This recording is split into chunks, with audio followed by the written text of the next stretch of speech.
The shots with amazing on the side of Team Solomid. That's Freddy's job. Team captain over on the side of SK Gaming. And something we'll have to note for Team Solomid throughout the entire tournament is a Nidalee ban that's going to have to go down. Well, they banned Nidalee in 14 of their 14 NALCS playoff games, and they're not going to be picking it up for Worlds. I think that's pretty clear. That is just a ban used every single game, a definite weakness in TSM's overall strategy they're going to have to overcome. Yeah, and it's an absolutely needed one because Freddy would quite happily pick that up. Kale also banned out, and that you may be thinking is towards Jesus or Freddy, but no, it could well be N-rated. He's played his support 3 times throughout the season. Zed, of course, focused towards Bjergsen. The big one for me, though, is Syndra going to be banned? SK have let this one through before, despite the fact in Europe they know the champions in that mid lane, big players like Froggen, like Peke, can play it well, just like Bjergsen can, but they're happy to go up against it. Aatrox for targeted towards Freddy. That's going to put Freddy uncomfortable, and there is the Syndra ban. Definite target banning.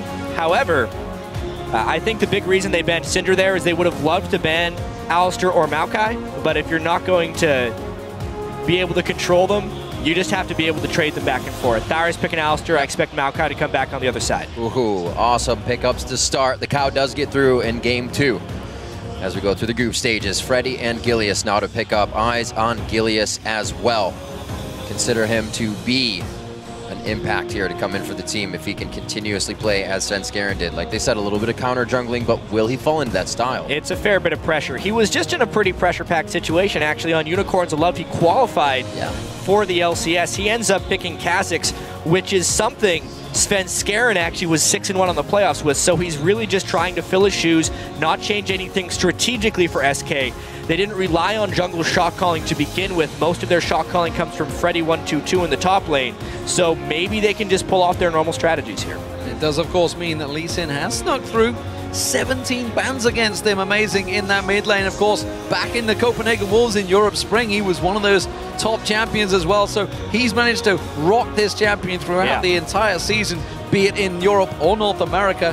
And against the European team, it should work well for him. Alongside him, of course, Nami picked up for Lustboy, someone that's come in for TSM and absolutely done incredible things. Yeah, no surprises on TSM side, just picking the big-time champions. A surprise on the SK side, though. Yeah.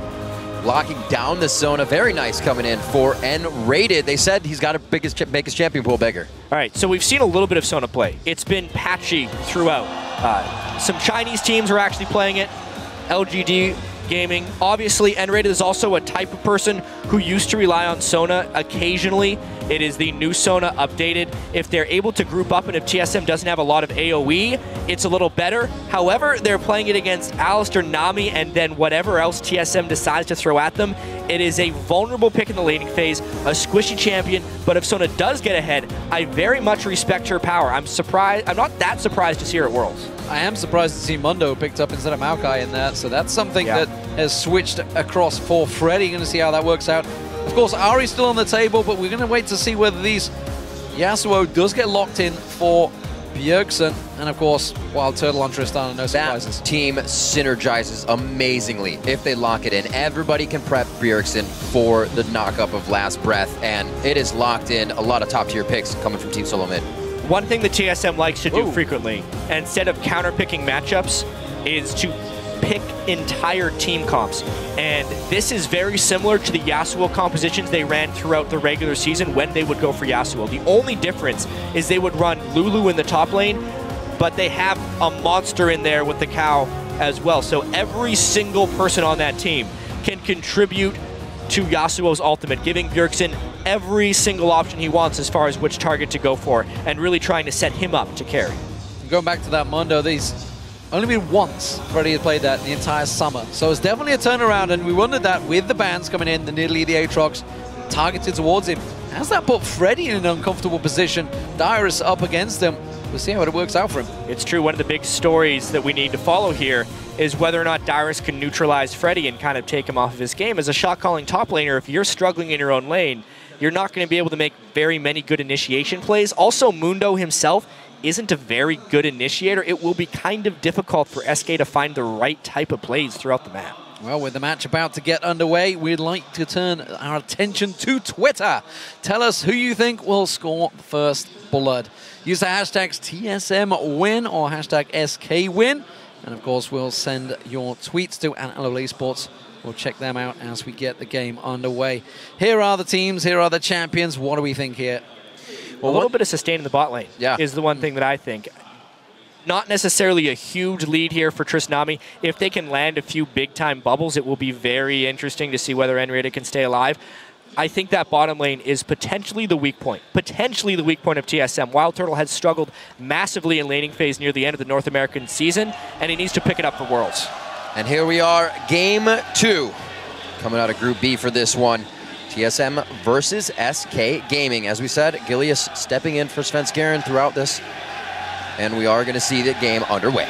Well, one thing I never thought I'd hear in Taipei there you go. Is the TSM chant. Clearly the home favorites here. Perhaps. Yeah. Taiwan, who knows? Coming out right away.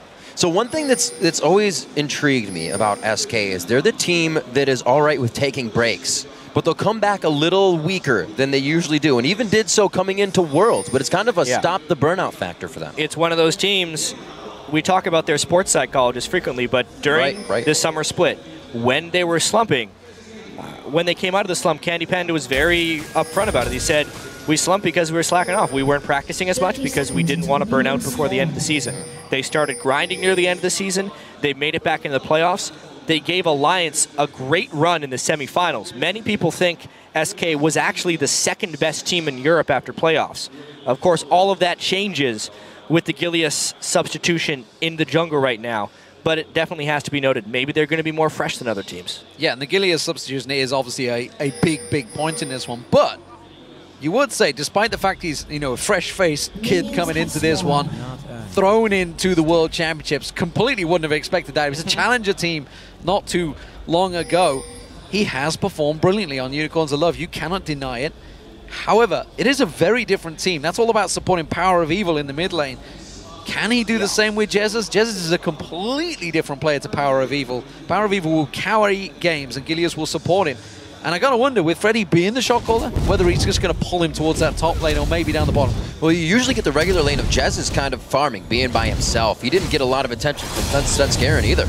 Yeah, hopefully for SK, they have enough confidence to let him make his own decisions. Because as soon as you start bossing a jungler around, you completely neutralize them as a player.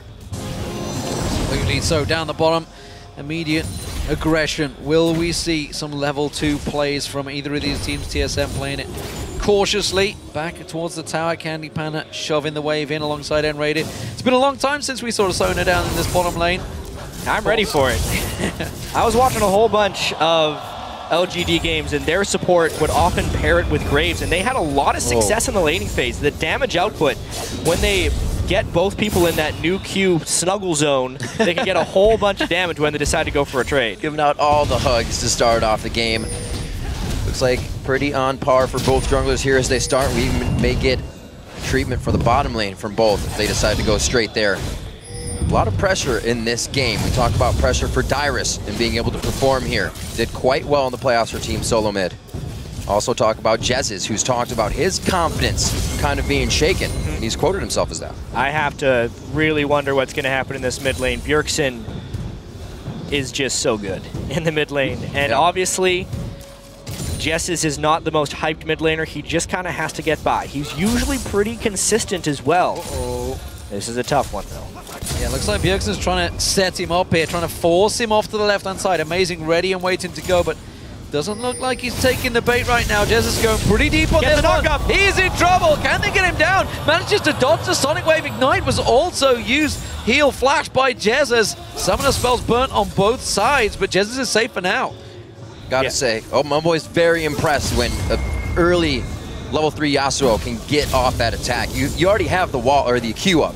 They know it's coming. Jez has had to blow the flash. Really nice move there by Bjergsen. Obviously fairly aggressive. If Gilius would have been there for a counter gank, it would have been rather dangerous. Amazing also burned his flash. So at the end of the day, it is a 2-for-2 summoner trade. Not actually that great of a thing for TSM. Bottom lane still quite back and forth, more pressure in the mid lane. Jezz is going to get a bit of attention from Gilius, so it's going to be different for them, but he is still going to play it safe and not show that Gilius is there. Good control by them. This is tricky, I feel. Bjergsen well aware of the fact that if Jezz is being that aggressive, that far up the lane, he knows there is Gilius waiting in the wings just off the side there. He calls in the reinforcements. Amazing waiting there. Doesn't look like we're going to see some play, but Jezz may well get caught out again here. Pulls defensive ball, will get knocked up. Here they go. Sonic Wave does catch this time around. First blood is coming. It's amazing that gets it for TSM. That mid lane jungle synergy brought all the way over from Europe. Definitely starting to work out even more for TSM. Every single game, they seem to get better. Bjergsen now level 5 and should punish Jesses with no summoners. And it's great. History repeats itself for TSM. Ooh, top lane Dyrus getting a little roughed up there by Freddy. I talked to a lot of people about Alistar in the top lane, and I was actually one person that was of the opinion that you can manage him, especially with a Mundo. If you can somehow sustain through him, Doran Shield, Freddy with a lot of health regen as well. You remove his ability to out-harass you with Headbutt, and then you start turning around with more damage in teamfights. It definitely feels like Freddy is ready for this one. That's why they didn't pick Maokai, because they wanted that matchup. And one thing that always catches you out as a player is, of course, the fact that Alistar, without the ultimate, is squishy in all things. You think you're this big, giant tank. Without items, you can be handled. Freddy returns, teleport used by both top laners to come back in there, and they immediately go straight back at it, going straight in with that headbutt. Freddy almost certainly has health regen runes in that top lane. Currently with the Giant Spell, he's at 49 health regen per 5 seconds. He's really going to be able to withstand that Dyrus headbutt, and it's basically a neutralized farm lane. There is no bully potential from Dyrus in that lane anymore. Amazing. Looks like he wants to get Freddy a little bit of aggression here in the top lane. Jezz is trying to keep himself safe there, and it looks like Freddy's going to have a little bit of trouble. Amazing, slowly waiting on the outside. Gilius nowhere near this one. They're trying to go before Freddy has his ultimate, but he's still pretty tanky. Is he going to be tanky enough? Flashes out, Sonic Wave catches on, but he can just walk away from this one, as you mentioned, with that giant belt on him. Yeah. It's no problem for him. One thing that has happened, though, Jezz is forced back to lane early on there. Had to go and respect it. Goes for the cloth armor. Fantastic pickup there by Freddy. Almost nullifies the fact that you can dive that Mundo before 6 and get him down. I like it a lot. Down back down to the bottom lane. Candy Panda is really using a lot of that mana to get himself in range as Wild Turtle and Lustboy continue the harass from this lane that has come so far this season for Team Solomid. Both are very close to level 6 right now. You can see they're sizing each other up, seeing who can land it. Will it be the wave? Will it be the crescendo that starts things off? Of course, Dragon could easily follow. This is the right time. The junglers are up in the top half of the jungle, so it's both a straight-up duel between these two. And Radiant taking some damage. It's TSM that you would feel are in the stronger position right now, but that crescendo in the right point can be critical. They still have Wild Turtle on Trist. If they can get him out of the laning phase unscathed, it's a huge boon for TSM. Even when he was getting beaten in laning phase, he was still having good team fights with Trist, and they're going even actually down bottom. Gilius back to the mid lane, just for a cross, making sure Amazing isn't trying to make a return pass, but it looks like TSM is happy with that first kill they got here. It's going to definitely give them a spike if they go for that first fight, but they're going to have to be careful. It is a great fight team coming from SK. More pressure to the bottom lane here. No shots on either turret yet, but you can just see how dominant Wild Turtle is on that Tristana. Tricky stuff in this bottom lane. Level 6, imminent between the two. Junglers are down in the lower half of the jungle, and Dyrus, he is on a warpath. This is the Alistar dive. He can't do anything to Freddy, so why not go mid for Jesses? Right into the wall, will stop him up for a little bit longer. The synergy comes in from the Mad Cow. Jezz is ignited. Jezz is down. The only way Jesses lives through that is if he flashes while Dyrus is trying to headbutt him. He does not. He gets displaced.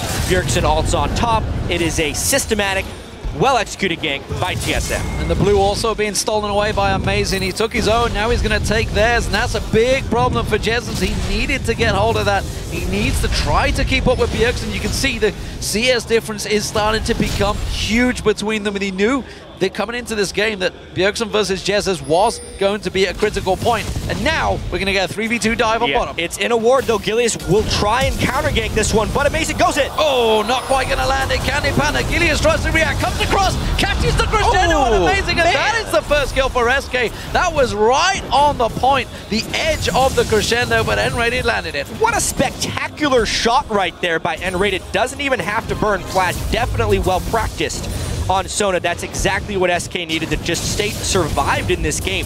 Gilius has been completely outmatched by Amazing up until that point where the ward of the bottom lane and the crescendo of the bottom lane is able to help him out against the enemy jungler. Another Giant's belt coming in for Freddy here. Looks like he's got to keep his pants up a little bit more. This lane definitely going to be a long fight lane if it goes down to it. We see the Triforce already coming out here for Dyrus. Things getting crazy up there. Yeah, and I wonder if that Amazing play would have pulled off. That would have been a Dragon for TSM, I feel, but it's definitely put stops on that one. It's delayed it for a while. We talked about SK's weak laning phase. It is very much showing right here.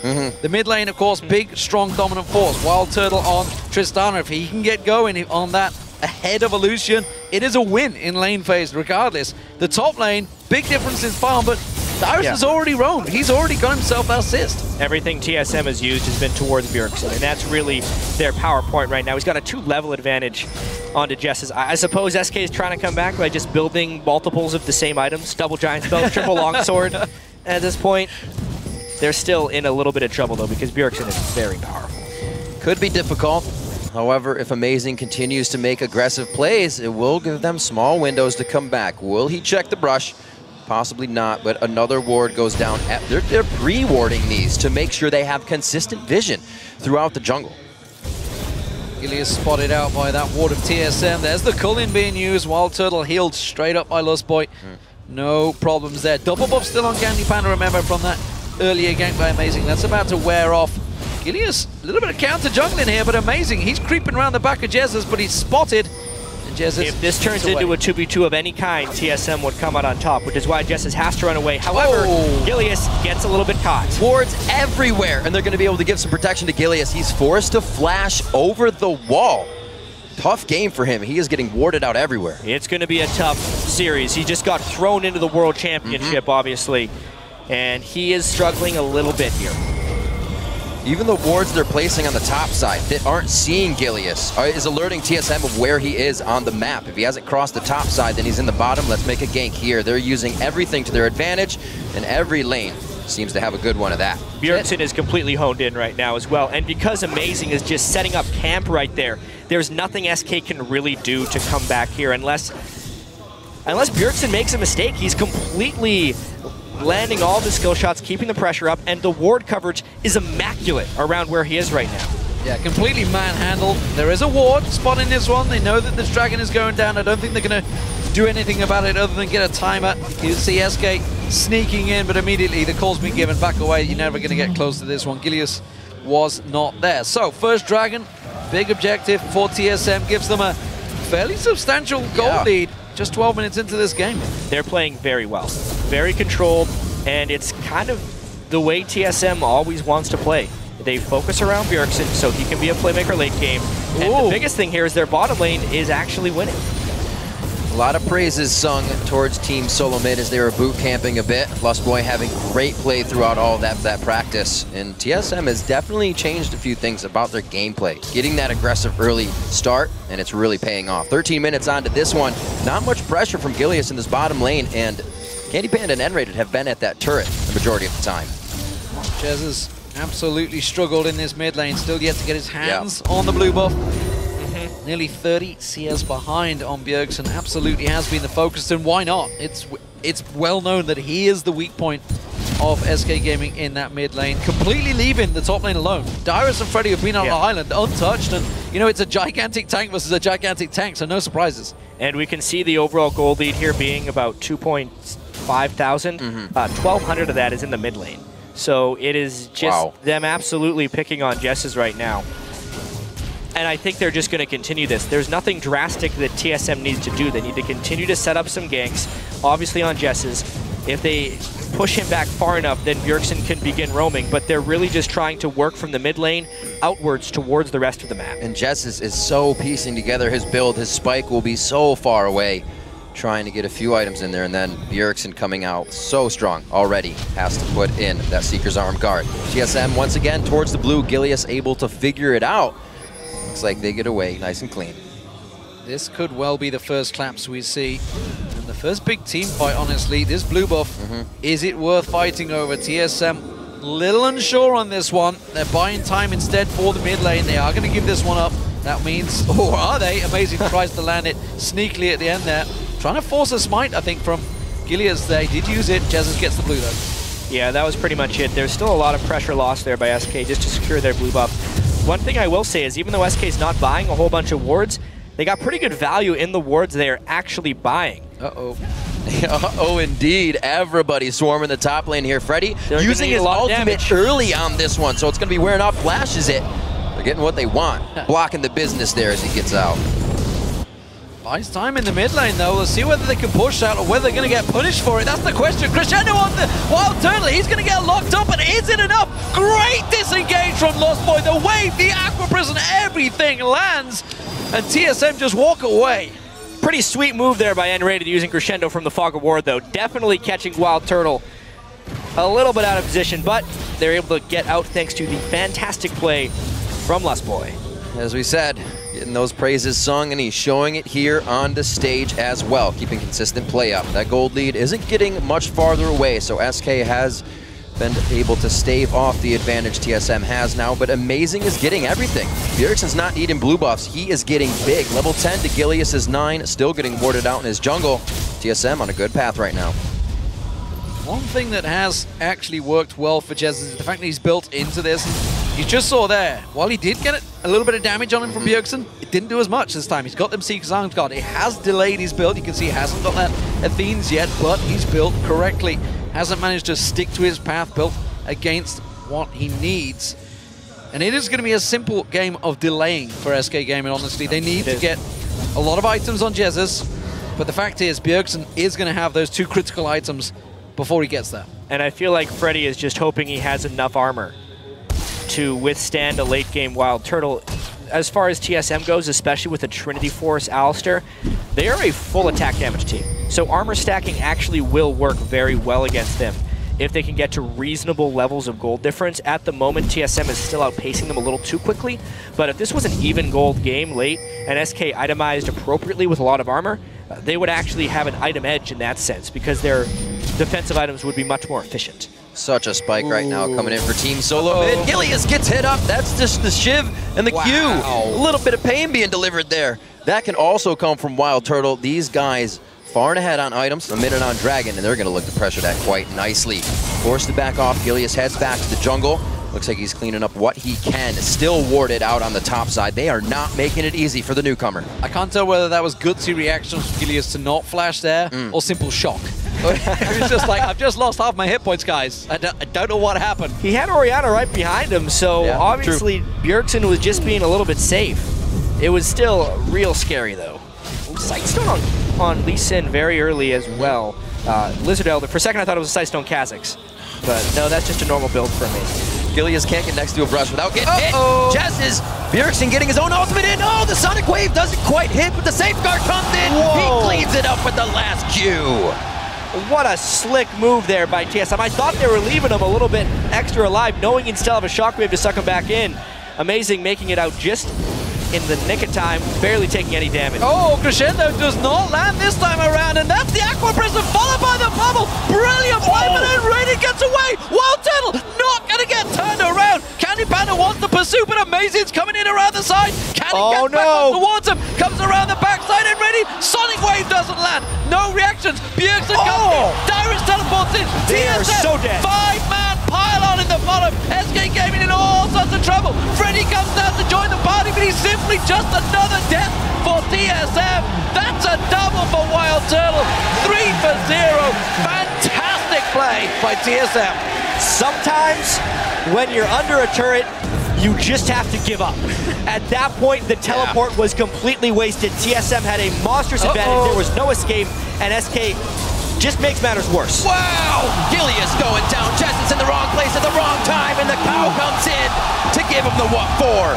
Picking up the Dragon. This train is rolling down the tracks way too quick for SK. Something about TSM games, they play slow, they play slow, and then they explode. Seemingly kills all around the map. Obviously, this one was a crazy, crazy fight. The shield surprising Wild Turtle at the last second, getting him low, but the collapse from TSM was just fantastic. Amazing gets in behind them.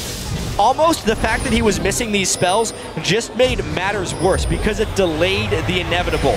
Warding to allow Dyrus with the turret dive. Freddy, really bad teleport right there. Did not even have his ultimate, just teleported into dive. A 5-man dive with the damage reduction from an Alistair is easy pickings there for TSM. And honestly, I completely question why on earth they decided to engage Bjergsen back in that mid lane. When Gilius came back in, they already saw the damage he was doing. There's simply not enough ability power for Jesus to put that shield on and return the damage back to Bjergsen. Simple, easy double kill for him. And now, when a Yasuo is at 4-0-2, you have big problems. And Bjergsen as well, giving the shot caller lead in the game. Top lane indeed, trying to lock down once more onto Freddy. He should be all right on this one, backing off. Like you said, Jat, sometimes you gotta leave that turret. This turned into a stomp. Very quickly. 9,000 gold at 20 minutes. They took advantage of Gilius. They did. That's not a goalie to come back. They took advantage of everyone. This is true. On SK, it really feels like. The bottom lane stood true. Freddy, he was trying to pull a stalemate lane, but he could not control Dyrus's roam. And every member of TSM has contributed. No one more than Bjergsen though. Good lord. Freddy in trouble. He's going down. Flash is out, but that's not going to be enough. You cannot survive the damage that Bjergsen has. And that's with Iranian Zome and Giant Spell and a Chain Vest. He still gets shredded. Dyrus turning on towards Candy Panda. 2v1. Has he got the damage? I think Candy Panda must have gone deep on towards the tower to have this much damage. He's got that Triforce move speed. He's still going. There's so much that the other team can do with this. Dyrus is holding Candy Panda and Enrated hostage right now as TSM runs amok on the map. Oh, Gilius going down. What? Turtle finds himself a target.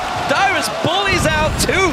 Both Candy Panda and Enrated. Middle lane is wide open. It's only Jesus that's holding ground, and Bjergsen fancies it. Maybe he's going to sniff for it. No. Early Baron. Why not? Why not? Everything's going on for them. 10,000 gold lead. They built a Bloodthirster on Yasuo, which we've seen from a few players, actually. I'll let the analyst desk cover that one because I want them to talk about Bloodthirster on Yasuo. More lifesteal, a little bit of a shield, less solo potential, but this is just TSM turning scrim results into absolute domination. That's a really good way to put it. They're at the playoffs. Reginald said, play it like a scrim. Let's just see this one more time. Yeah, Gilius. What the hell was he thinking? You made a big mistake right there. Wild Turtle is really strong. Did he even evolve? That's just forcing yourself to make plays. Play. I mean, that's a Kha'Zix that has evolved his spikes and his leap, trying to solo and isolate a target. Maybe if he maxed an evolved Q, maybe then he could take down Wild Turtle. If not, he has no chance. And it's going to get harder and harder. 3 static shifts across the board. Every lane is going to be pushing at max speed right now. And TSM is not going to be stopping. SK finally putting everything back into the middle. Freddy still loves to go for the 1-4, so he's going to try and keep Dyrus at bay. But it's only going to be too long. It's not going to be too long before TSM's right in the base. Could we legitimately be seeing the first time TSM make it out of a group stage at Worlds? They are looking strong here, honestly. Let's not get too far ahead. No doubt about it. Well, technically you could argue they were in the quarterfinals at Season 2, but that's because they got a direct seed there. TSM, though, legitimately have come to this World Championships with the best chance they've ever had, and we're hearing absolutely great things about them from scrims. They have 2 games today as well. There's 3 different teams in their group. TPA, they will not play today. Starhorn Royal Club, they will. And they're going to have a lot of momentum after this one because they have put on a spectacular performance here. Just looking for more. They got 3 static shivs. They got a 13,000 gold lead. Make that 13,500. And there's no reason for them to stop here. It's going up. They're definitely going to need the Swiss bank soon on this one. Inhibitor turret's going to be going down. 24 minutes. We're coming up. Finding the game. It could be SK going for broke here. They do deter Team Solomid just a little bit. And Freddy calls himself in. Here we go. The fight. Turtle gets hit up. Will he be able to keep it going? Everybody's jumping in and going for broke this time. Gilius gets hit up. Thrown down in the box. And they go for Freddy towards the fountain. He's going to go down. They're aced in their base at 23.5 minutes. And the surrender for Game 2 at Worlds Group Stages comes in from SK. Team Solomid takes the game 15-1. what a way to start their journey towards the World Championship. Obviously, they're playing against a wounded SK Gaming that was not together in this one. But they definitely knew how to finish that time. That is the fastest, most decisive game I have probably seen from TSM since they formed this roster for sure. And to do it on the world stage in their first game is spectacular. You gotta think, Bjergsen, we talked about him, is the pressure on him, the shot caller, the man of the moment for TSM, and by God did he perform on Yasuo this early on. From the very get-go, he looked like a man on a mission. I don't even know how to finish this one because the game got out of hand so quickly. We were like 14, 15 minutes in. SK was doing all right, you know. They were just hanging around thinking maybe Mundo can get to a point, and then it was over. I gotta focus on the point that TSM adapted to that misplay so quickly. Amazing went in, and they didn't do it ever again.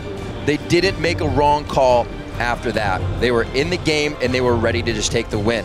Knowing they had the advantage, TSM played as they usually do. Loco Doco coming around, the team says the 6th player of the team, and he's been paying off for him. Yeah, absolutely fantastic.